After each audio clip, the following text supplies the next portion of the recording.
Hi, I'm Carol Alt, and today we are in lovely downtown New York City.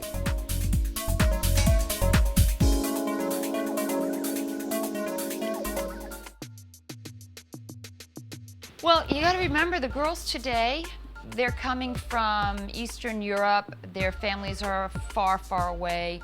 They don't have, I mean, they've seen poverty, and they've seen what it's like when you have no money, and they would do anything to have a career.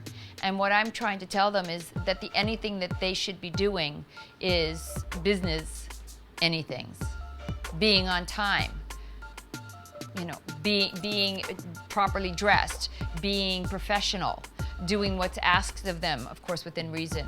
You know, that's the anything they should be doing. Well, when I came up in 1980, because basically that was the first full year of my career, there were so many blondes on the covers. I mean, Kim Alexis, Kelly Emberg, Nancy Donahue. There was a plethora of blondes. There was really, Esme had some covers, and she was, you know, brown hair, brown eyes. I think Beverly Johnson, a few years before, had broken through as the first black woman on Vogue. You know, real milestone in the industry.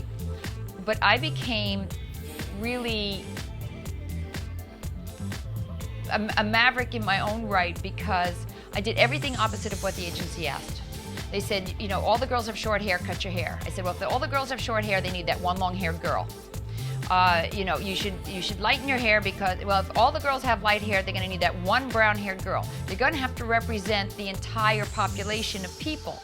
So every time my booker said, you know, do this or do that, I went absolutely the other way, which is what my parents put up with me for their entire life. So why would I be any different because now I was working? But brown hair was, in fact, a novelty. They were putting only blondes on the cover, and I think Elite and my bookers did an amazing job. Monique Pilar, Dottie Franco, Annie, Oscar, you know, getting our books out on time, and I mean, as a full team. Lisa, Brannigan, who was the first girl who found me in the waiting room of Elite, you know, brought me into Monique, Johnny. You know, it was the complete team that really got behind me. I remember Monique saying, you know, I'm just going to make you a star. What cover do you want to be on? And I was like, well, I once saw Cosmo. I'd like to be on. She's not Vogue, not Sports Illustrated. You want to be on Cosmo? I'm like, well, I mean, it was the only magazine I'd ever seen. So yeah, I guess I want to be on Cosmo. And, you know, she made all my dreams come true, that and 700 more. But really, it was a time when blondes were selling, and I think I was a bridge between the Esmes with the brown hair and the brown eyes and the Kim Alexises with the blonde hair and the blue eyes, because even though I had dark brown hair, I had blue eyes. So because I was somewhere in the middle, I was able to be that break. Okay, not another blonde on the cover of Vogue, you know. Oh, it was a break. And that's why I think my covers sold so well, because there's so many blonde, blonde, blonde, blonde, blonde, brown. Oh, it's a new month, you know? This was my first cover. It was actually, though, it was a blue background, and it was a leopard skin hat and pale pink lips. And can you imagine, when I went to my first go-see with my new photos, okay? Now, John was telling me, go to Europe, go to Europe, go to Europe, because in Europe, they actually gave breaks to new girls. So it was like, you could go to Europe, and you could get a break in, you know, French Vogue, or Italian Vogue, or Italian Bazaar, that the magazines here wouldn't give you. They wouldn't give you as easily a break here. So he sent all the girls off to Europe, but I couldn't go, because I promised my mother I'd be back to school in the fall. So I stayed home, basically. So I went for the collections to Italy, and I got 92 pages and this cover. Now, the first go-see I went on, they said to me, with this book, 92 pages and this cover in the book, in my portfolio, and the girl, I'll never forget it, worked at Colorworks.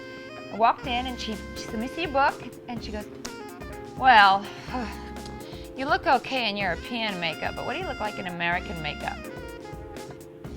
I went, I guess I look the same.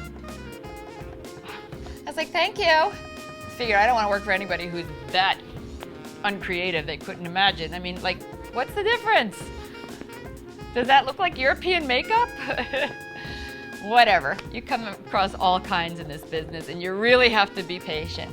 But yeah, so that was my first cover. It was for Italian Bazaar. I got 92 pages, and I worked with all the top photographers: Thomas Chalier, Alex Chatelain, Marco Glaviano, Bill King, Rico Pullman, Jacques Malignon, Scabulo. Working in Europe, it was very different than working in the U.S. And of course, because I was going back to school in the fall, I couldn't go. But you know, the agencies would find girls here, and they would send them off to Europe, to the agencies in Europe.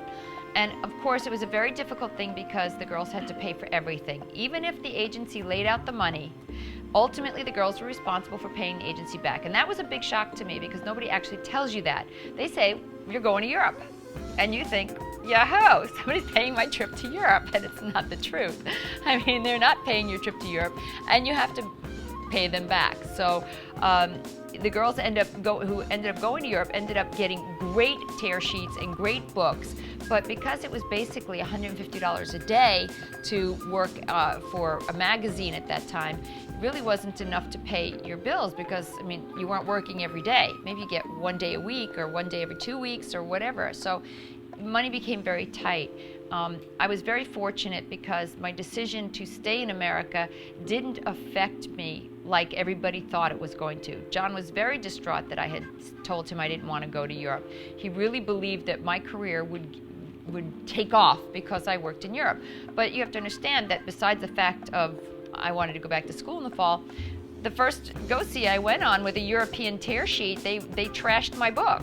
So I went, well, what would be the purpose of going away to Europe to get tear sheets to work in America if they're going to take those tear sheets and trash them? So I just decided to take my chances and work in America. And because John Stember, who was the first photographer I worked with at the time, basically said, I want this girl, and stood up to the editors of Italian Bazaar, who at first did not want me. I not only got that job that day, but he got me the job to go to the European collections a month later, and he booked me several times in between, paying me $200 a day for catalog, which was, by the way, more than twice what I earned a week as a waitress. So I was thinking, oh my God, $200 for, like, what do I have to do? Like, what do you want me to do for that $200?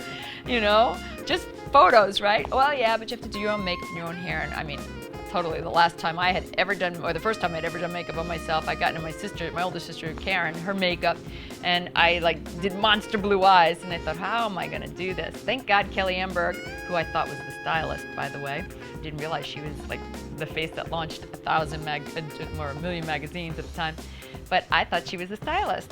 So John said, no, this is the other model, is Kelly Amberg. She launched millions of magazines. I said, okay, and I watched her do her makeup, and I just kind of copied her. So I was able to, you know, scratch and bite and claw my way through these first few bookings, and then John took me to the collections, which we worked literally from 5 o'clock in the morning till 12:30, 1 o'clock at night for 10 days. We worked so long and so hard, and I ate so little, I mean, barely ate anything, that when I came back, my mother came to the airport to pick me up, and I sat on the stairs, and I watched her go back and forth in front of me at the airport, looking for me. I was right in front of her, and she totally didn't recognize me. I finally broke down in tears. I was like, Mommy, I'm right here, you know? And she was like, oh my God, I have to get you home. And she took me home, and there were my sisters, all like well-fed and relaxed. It was summer. They were tan with their blonde hair, and there I was, like, you know, I'd lost like 15 pounds. My cheeks were sunken in. I was gray. I was exhausted. I had gotten sick on the airplane because we circled on the way back. It was my first flight ever, so it was quite traumatic for me. And my mom was totally freaked out. She's like, "What are you doing to yourself? Oh my God! You know, you're not eating, you're not sleeping." And it's true. We didn't eat. We didn't sleep. We just shot photos, shot and shot and shot. 20 hours a day.